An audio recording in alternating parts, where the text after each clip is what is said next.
Welcome to a new Daily Top Askreddit video. Today's topic. What's the worst part of having a child? Worrying about them for the rest of your life. My dad died at 64 in 2017.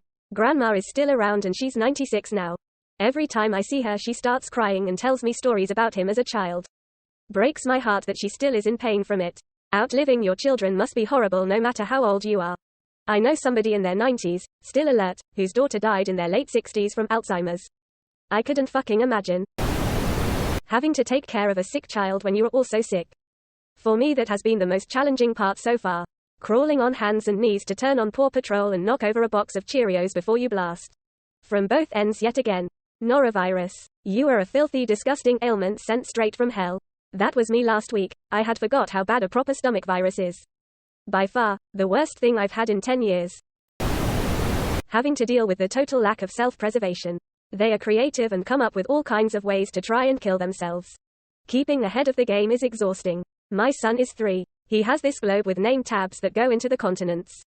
He was having a nap today and we told him he had to put the continents away. He tried to swallow one of the name tags. Like right in front of us, fired it in his mouth and began to choke. I'm glad we were both there. That globe has gone away for a while. Just another reason flat earthers will outreproduce the rest of us. My 10-and-a-half-year-old has run into the same pole at school twice this year.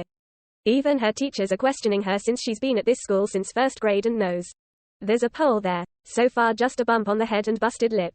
But it's only a matter of time before it's a concussion or worse. We just shake our head and move on now because her little ad self does not have spatial awareness. You might get her eyes checked. There are a number of eye conditions that hinder spatial awareness. In which case, you'd want them addressed well before she starts to drive, in order to give her more time to adjust to the changed vision. The days drag on, but the years fly by. Best advice I got was from an ancient hospital security guard in an elevator. The days are long, the years are short, cherish them while you can. I got the same from a PA friend when I was sick as a dog my first trimester. You're gonna get advice handed to left and right and up and down. The only thing you need to really know is that they will grow up too fast, heart. I'm only 9 years in, but so far it's been the sleep deprivation. Hands down. ETA. I'm not still sleep deprived. My kids sleep great now at nearly 9 and 5. But that was the hardest part of parenthood for me so far. My kids are 14, 18 yo. Your kids become champion sleepers in their tweens. Bellowing that they must sleep in on Saturday and Sunday. There's more whiplash too. They don't want me to cook for them. They just want another top ramen. They don't want to play. They are busy text messaging friends. The sudden lack of codependency is bittersweet tbh.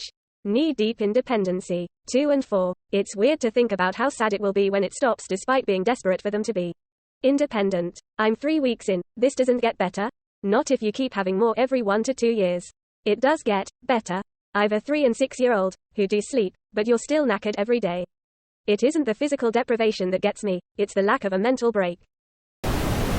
Worrying about how the outside world will treat them. I will never forget the first time I saw another child being mean to my daughter and having to keep it together and remind myself that it was a child. Shit's difficult. When I learned that some 10-year-olds were playing keep away with my 4-year-old's hat while my 6-year-old tried to get it back for him. That was a shitty day. If they are born with severe disabilities, you will need to take care of them or make plans for their care for as long as they are alive. It's heartbreaking. Many marriages don't make it. My utmost respect to parents of special needs children. Parent of a disabled, medically complex child here. The whole situation kind of shattered my world. I have 2 other kids that I am trying to give a full and happy life to. My wife and I are a great team that accomplishes amazing things, but that's all we are. We don't have any kind of relationship. Meeting other parents in similar situations, I've found that we speak a different language than the rest of the world. Medical experiences and home circumstances. I can't relate to more typical parents anymore. It gets better when your kids are more independent. What if they never are? We're so glad to be done with diapers. I don't have that to look forward to. Have someone else watch your kids while you do go away for a vacation. Quote. We're operating medical equipment. There's no break. Lose my job equals lose my insurance equals we're screwed. Even if I just change jobs and my new benefits don't cover what we need. Still, I'm fortunate that I can separate the situation from my daughter. She is the sweetest, happiest, most beautiful child. As a fellow member of the Special Needs Parent Club, I could have written this. Part of the reason I hate going back to work on Mondays so much is the, so what did you do this weekend? Quote. Question. Same fucking thing I have done for the past 17 years. Took care of my kid because no one else can. We can get respite for a few hours a week here and there, but it's not like I can hire the kid down the street to babysit like everyone else can. My family and I run care homes for adults with disabilities. We empathize with you. Some parents just drop them off at our doorstep with a suitcase and never look back. Not even a visit ever. Some of the parents are in their 50s or 70s who never had a break and never wanted them in a care home because of the guilt they would feel leaving them with someone else. But after a certain point, they physically and mentally can't handle it. To those parents, I hope there are options and programs where you live. Just know, there are homes and caregivers who devote their lives to make sure you and your loved ones are in good hands. We are governed by regional centers and the state, so rest assured we feed them well. Have really nice housing conditions. Integrate them into the community and act as an extension of their family. It's nice to have their families visit once in a while to see their loved ones are in good hands. And you can tell they've made peace and are sleeping well with the decision. I wish I had enough coins for an award right now. I worked both with severely and multiple disabled teens and disabled adults. And I've seen patients that were dropped off like a dog at a shelter and the parents never contacted them again. But also parents, grandparents and siblings who fought so hard to take care of their family member at home and it was just too much. Who felt so guilty for putting them into a facility like ours. And they really shouldn't be. They deserve and need breaks and having their own life. A care home can be the best solution for everyone. They have a chance at living their life while their family member is taken care of by professionals. Sometimes they even like living in a facility better. They are surrounded by others who understand them. They don't feel alone with their disabilities, and for some it's an important step of growing up to move out. And when they go home on the weekends or for vacation, they can enjoy their time together even more. I wish every parent of a child with a disability that they have enough resources to deal with the situation in a way that's good for everybody. And I wish you and your family all the best. What you do is amazing, and I don't think you can hear that enough. Our almost 17-year-old is severely disabled. It is so hard for all of the reasons you would expect.